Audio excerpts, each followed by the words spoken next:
2000s. Or wait, no, that Edge? Yeah, it's like 05, 07. That's probably like in 2012. No way. Around 12. What's up, YouTube? Welcome back. So this is a Ford Edge. We're guessing it's a 2007 or 10. Doesn't matter. So this flex pipe is, in my opinion, it's on its third service. So the factory pipe was done, and then now the aftermarket one has failed, which they don't last quite as long as an OEM. But it depends on your driving habits and location. I didn't go through a mount inspection, which actually does wear more on these. So this can actually be serviced again. If this customer purchased a front pipe assembly originally, that was probably $700, $1,000 once.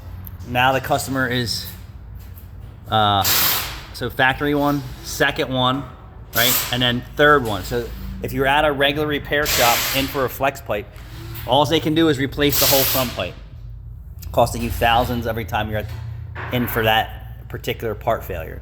Here you can see it was repaired once, and then I'm gonna repair it twice. So 3 times we got to keep using this piece, and we're just waiting for the rest of it to fail.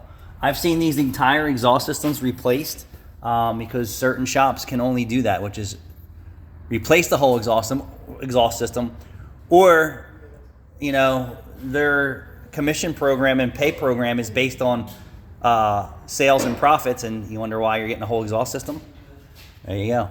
So here we're just going to repair this flex pipe yet again. So I'm going to cut out this section and fix it. There will come a time where this cannot be repaired any longer, but I've actually made oval pipes and all that stuff. So here we can just continue to repair it until the metal actually rusts out or something happens. But this stuff usually lasts a long time. I'm going to cut this back further because I see a lot of decay in here.